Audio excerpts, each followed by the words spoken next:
Help you folks? Name's Randolph. I'm the manager. We're looking for Rose. Works as a waitress down at the diner. Rose, sure. Nice girl. Who wants to know? I'm Alan Wake. The writer, huh? I heard on the radio you were visiting. Well, I'll show you her trailer. That Rose, she's a nice girl. Always pays her rent on time. As I was saying, Al, I found all sorts of weird stuff from the local newspaper's archives. This place is crazy.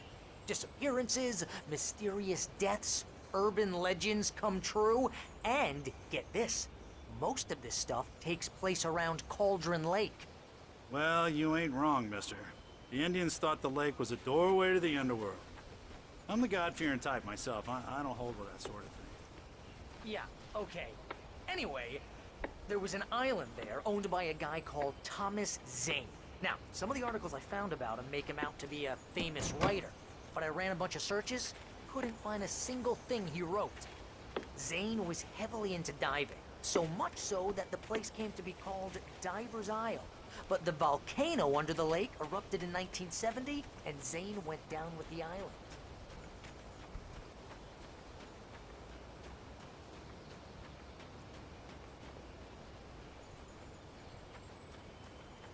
Come on, mister. I'll take you to Rose's trailer.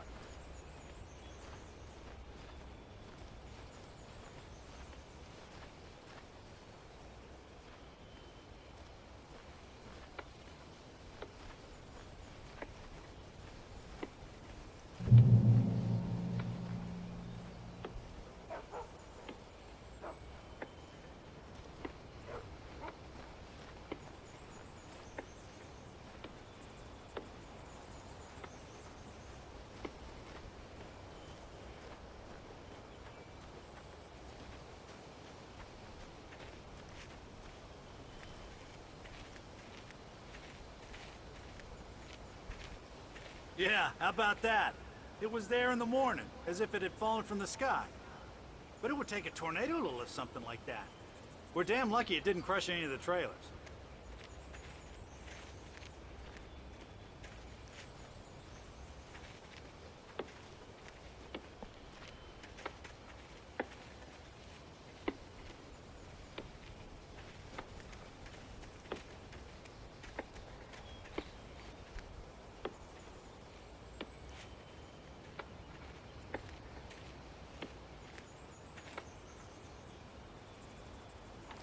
Gets better. A local girl, Barbara Jagger, drowned in Cauldron Lake just a week earlier. They were lovers. Sure, Jagger's a local spook store. The Scratching Hag. Comes for you in the dark. Childish stuff like that. Anyway, Al, I'm just getting to the best part. All of the articles about this stuff were written by Cynthia Weaver. I asked around, and she's that crazy bag lady you met. What, the lamp lady? She can be a little loopy, but she's not homeless or anything. Yeah, anyway, she knew both Jagger and Zane before they both died, and she had some kind of a breakdown.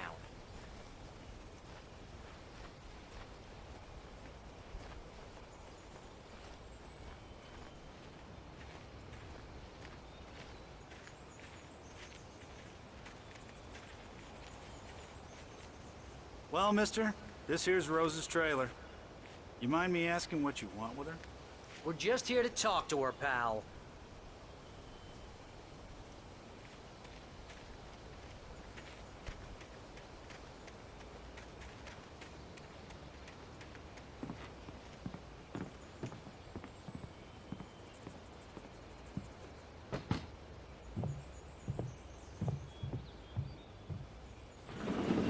Welcome to... Oh dear, Mr. Wake. I'm so glad you're here. Rose, you have my manuscript? Oh. Oh yes. Yes. Please, come in. Hey, this is really good. Rose, Yes, my manuscript. I really need it. I understand. I know what you need. A muse to inspire you. Oh, for Barry. She doesn't have anything. Yeah, hey, Al? Al, what's... Oh... Barry! What? What?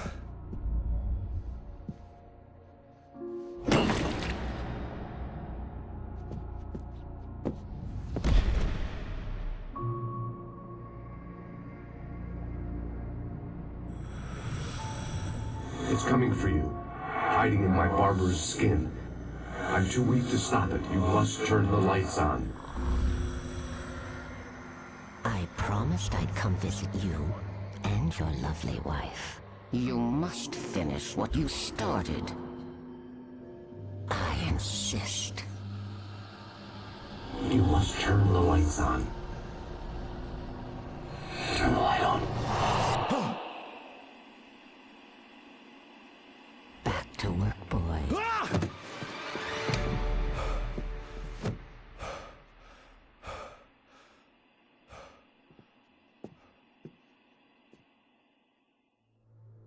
I felt nauseous, hungover. Only anger kept me going.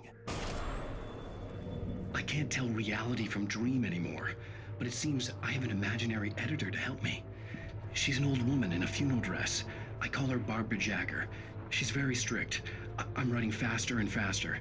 My manuscript is being heavily revised. The edits are getting very aggressive, and each day there's less of me and more of her. I hate it, but I know she's right. She promises me I can save Alice this way. She knows more of this than I do. About the complex incantation I'm attempting. About this place. She's worked with another writer under similar circumstances, Thomas Zane. The genre of the story seems to be shifting. It's turning into a horror story. I'm getting close. I can feel it. Rose took a day from me. I had less than 12 hours left to meet the kidnapper. All I could do was get Barry into the car, work something out once I got on the road.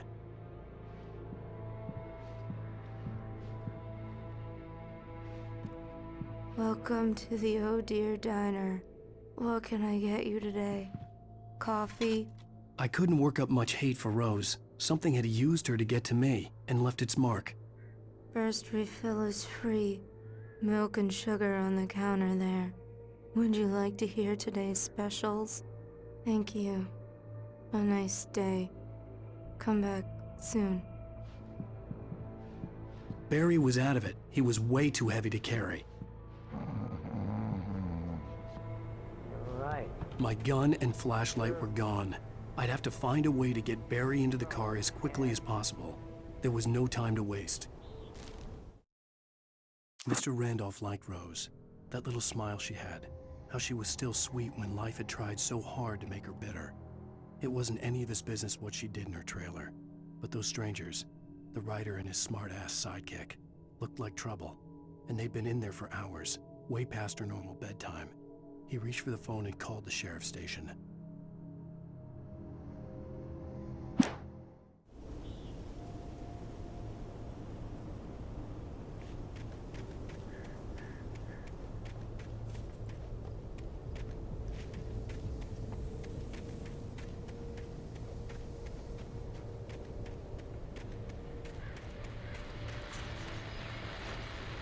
I just stepped outside to catch a breath of fresh air. Let me tell you, the weather's getting heavy. Nights like this make me especially glad I'm here talking to you and not home in bed. Once the weather takes a turn like this, I can't sleep at all. It's all tangled bed sheets and dark thoughts, punctuated by the occasional plunge into nightmare. Is it just me? Well, perhaps it is. But I hope I can make the night a little bit easier to get through. Caller, you're on KBF.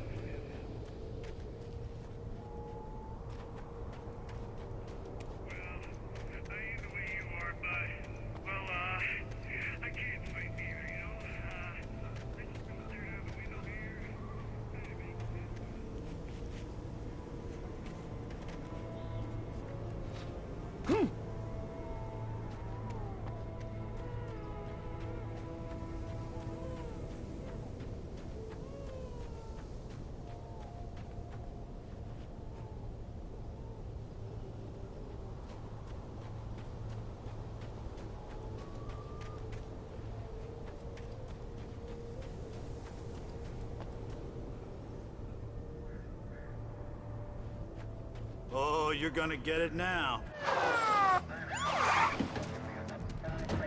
God knows what you've done to that poor girl. This is Agent Nightingale, FBI! Get him up, Hemingway! You're under arrest! You move a muscle, I'll unload right in your goddamn face! Stay right where you are, Spillane!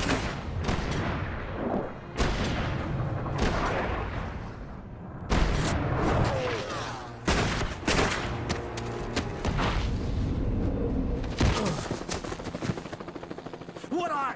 I'm standing right here, you goddamn maniac!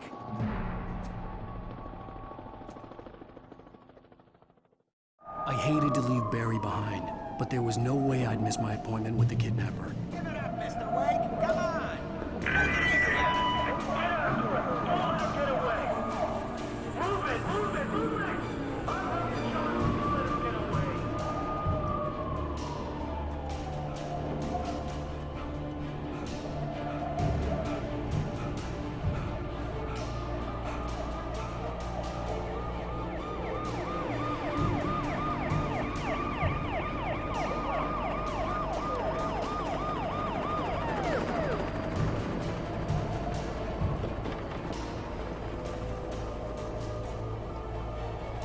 Stop running! There he goes! Okay, men. Keep your eyes peeled. He's gonna try to make it through here. This way! Oh, damn.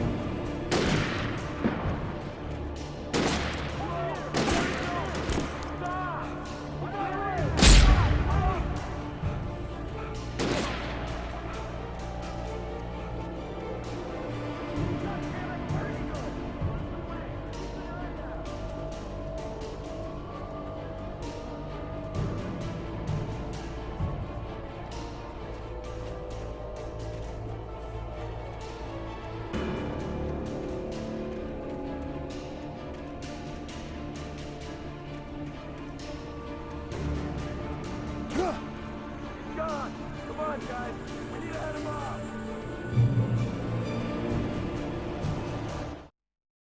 For decades, the darkness that wore Barbara Jagger's skin slept fitfully in the dark place that was its home and prison. It was hungry and in pain. It dreamed of its nights of glory when the poet's writing had called it from the depths and given it a brief, terrible taste of power and freedom. The rock stars had stirred it from the deep sleep the poet had sunk it back to in the end. When it sensed the writer on the ferry, it opened its eyes.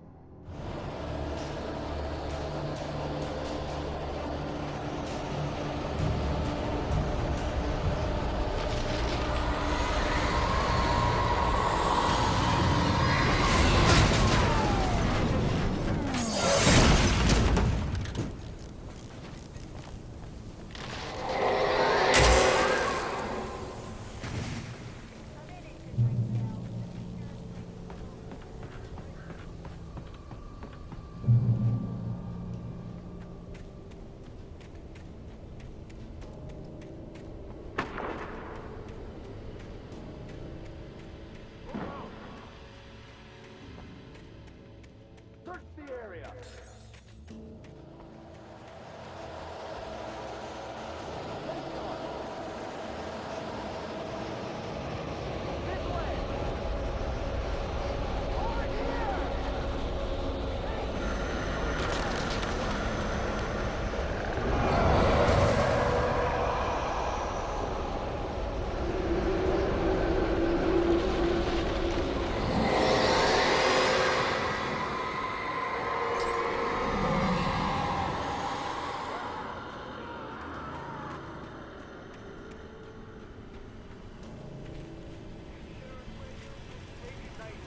This horror was everywhere I went, circling me. The cops didn't stand a chance. They were after a writer, not a monster.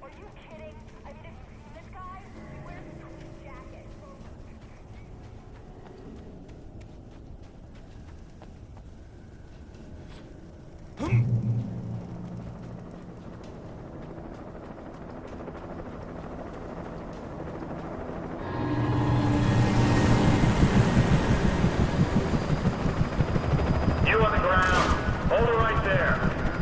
There's nowhere to run. Freeze!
this is James. Mulligan, Thornton, come in. Over. Thornton here. James, we got both Wheeler and Rose in custody. They didn't put up a fight or anything. Why, they were... Hey, what you... Come on. Get out and give me that. James, Mulligan here. Over. Go ahead, Mulligan. Over. We got Wheeler and Rose here. Wheeler's drunk or hopped up on something. Speaking of which, that Fed had a pretty... I could see the lights of the radio station in the distance. Over. I don't have anything on that, Deputy Mulligan. Over. Well, whatever. Anyway, Rose is just making plays weird here. You better get Doc in to take a look at both. Over. Gotcha. You better get them here quickly. The Fed's gonna want to interview Wheeler. Over.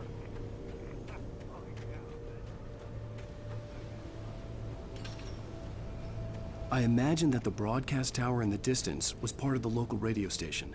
Maine seemed like a decent guy. Perhaps he could give me directions to the coal mine.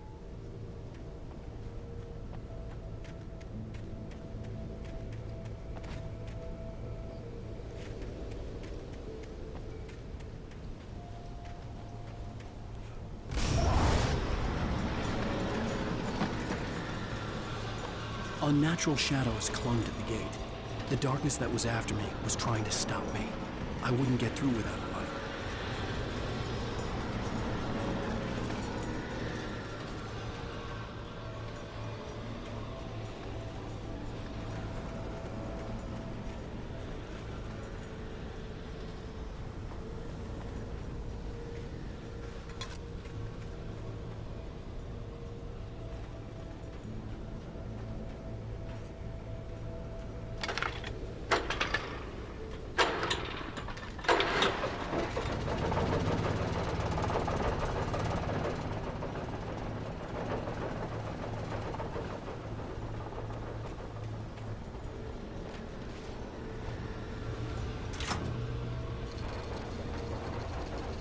The old generator conked out.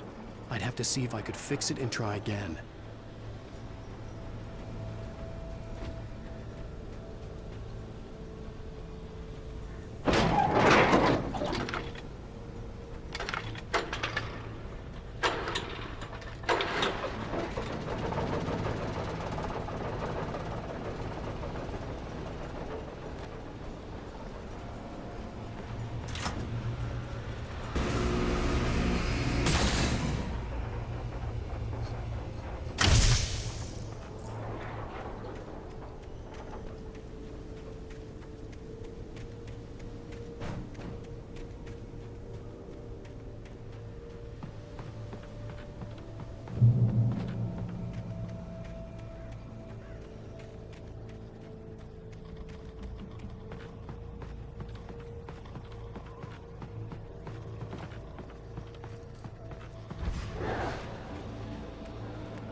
It took me a moment to recognize the flashbang grenades.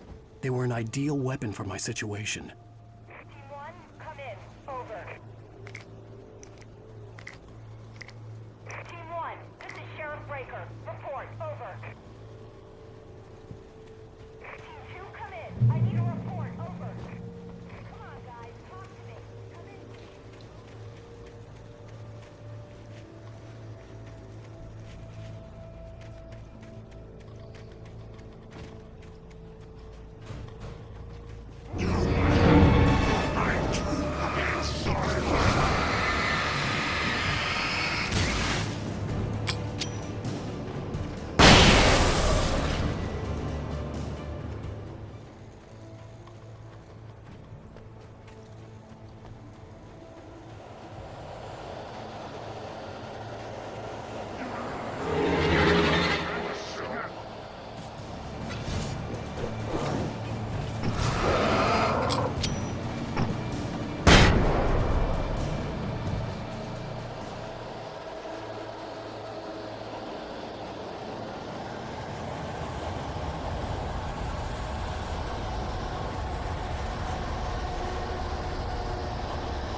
And here's another call. You're on KBFFM with Pat Maine. It's Milt Peabody, Pat. What's on your mind, Milt? Well, I live near the trailer park, Pat, and there's a big ruckus going on over there. Well, that's just up the road from me, too. What's going on, do you know? I don't know, but there's a bunch of police cars there, lots of sirens, helicopter buzzing around, and I think...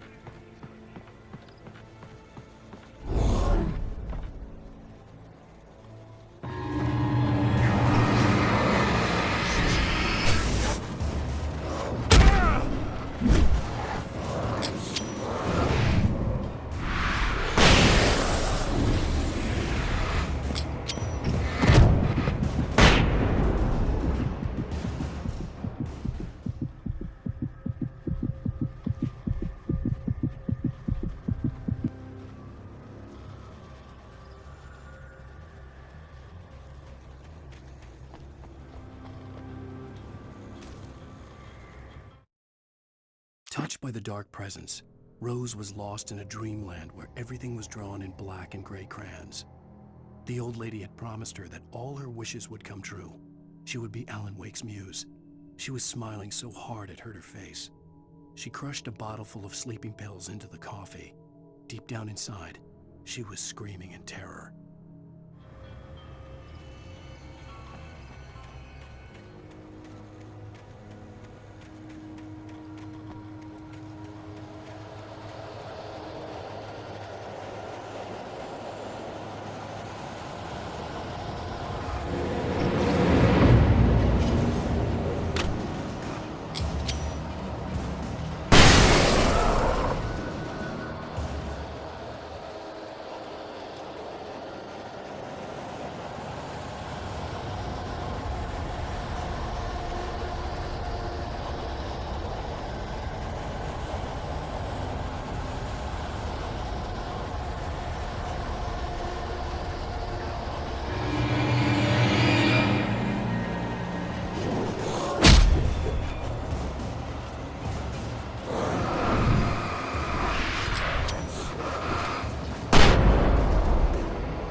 I hoped Maine could lend me a car to get to the coal mine. Oh, hello, Lorna. What do you have for us?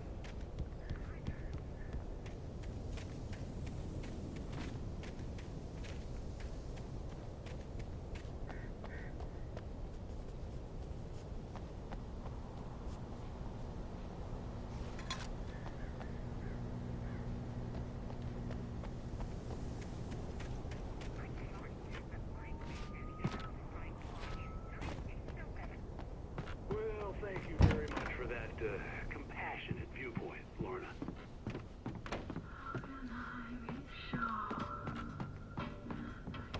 Oh, here's a little surprise. The famous writer Alan Wake just walked in. Folks, I'm going to see if I can talk him into an interview. Come on in, Mr. Wake. Oh, I'm so glad you could find the time to do this, Mr. Wake. Nowhere to run now, Dan Brown. You back away from me. Don't hurt it. Whoa. Everyone calm down. Put the gun down. We're all friends here, right? Cool your jets, Nightingale. We got him. Judas Priest! What the hell's the matter with you? There's a civilian in there.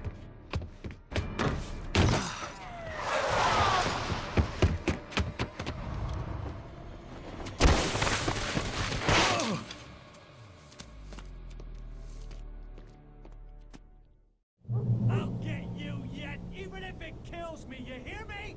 You hear me, H.P. Lovecraft? I had fallen off so many cliffs it was ridiculous. That's what you get for naming a book The Sudden Stop. It was probably good I hadn't had the chance to tell Maine where I was going. I'd have to lose the cops and find my own way to the mine.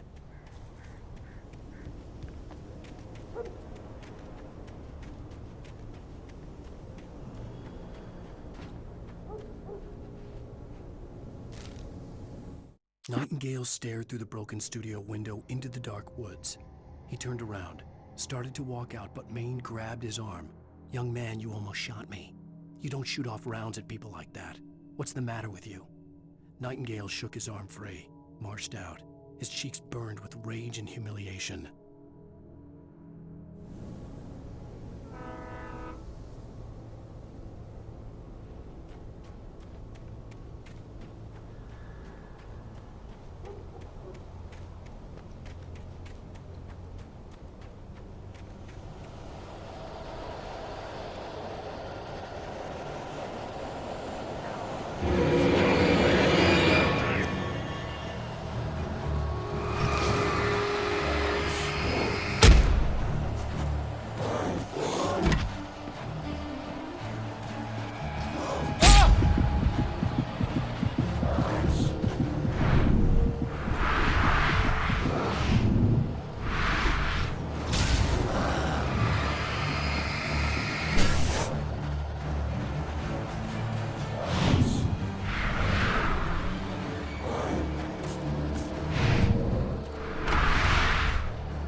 Danny had stepped out, but what stumbled back in was something else. Something alien. A monster. Walter tried to kill it, first with his fists, then a chair. It wouldn't die. Instead, it kept coming, unaffected by the beating it had taken. After Walter managed to kick it down the cellar stairs, fear took over. He ran, got behind the wheel, gunned the engine. The booze wouldn't make him forget, but he knew he had to try.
There was no sensible reason for the power company work lights to be here.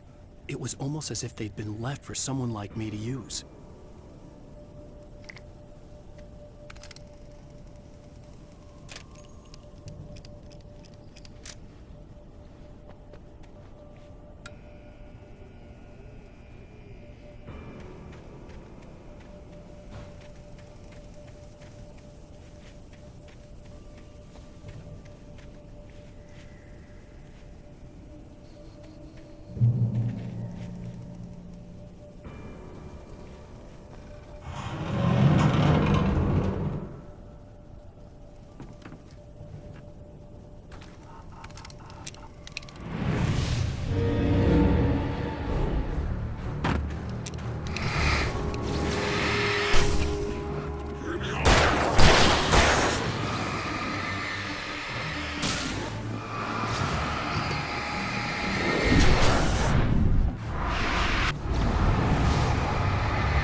Sarah trusted her gut, and her gut said Agent Nightingale was an asshole.